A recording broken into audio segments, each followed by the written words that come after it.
Hi, my name is Kara Farmer, and my presentation is on medical marijuana laws and the effects of multidimensional policies.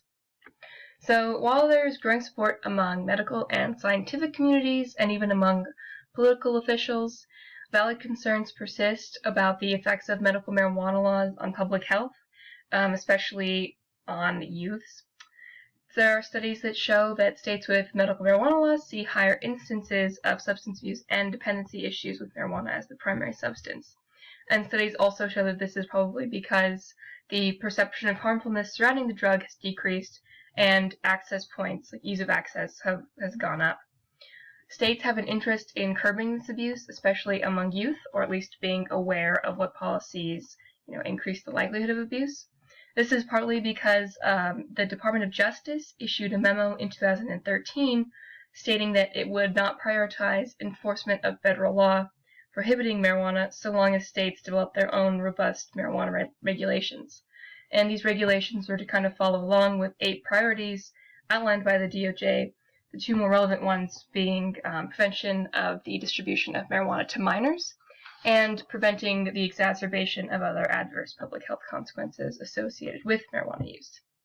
So, as you can see from the charts, after legalization, the regulations fall into 3 broad categories. The first is patient registries. So those basically require people interested in medical marijuana to prove that they need it.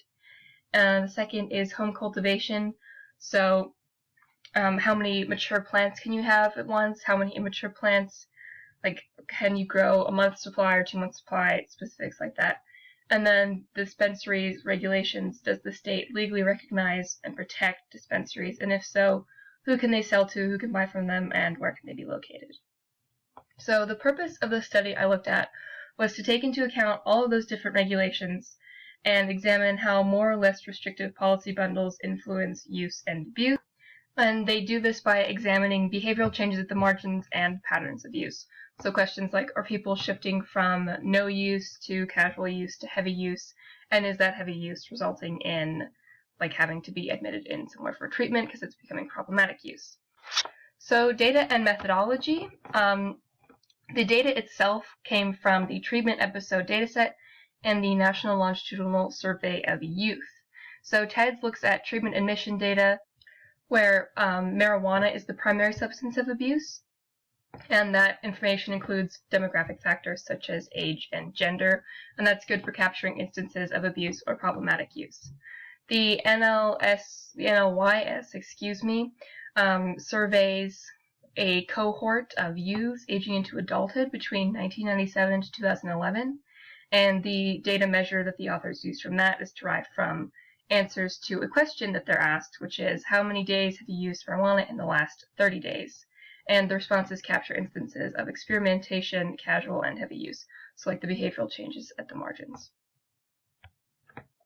So the results showed that the more relaxed policies about access resulted in a higher percentage of treatment admissions, and that more restrictive policies did a better job at curbing the so-called negative effects, which would be the heavy use and abuse. So the more relaxed policies where home cultivation and dispensaries are more prominent. With dispensaries, 42% of treatment admission data was marijuana related, and 86.3% of treatment admissions were marijuana related where home cultivation was allowed. More restrictive policy would be the mandatory patient registries, and those seem to decrease the need for treatment. So discussion, even though the study is similar to those done in the past, it serves an important purpose by not glossing over the different policy dimensions of each state.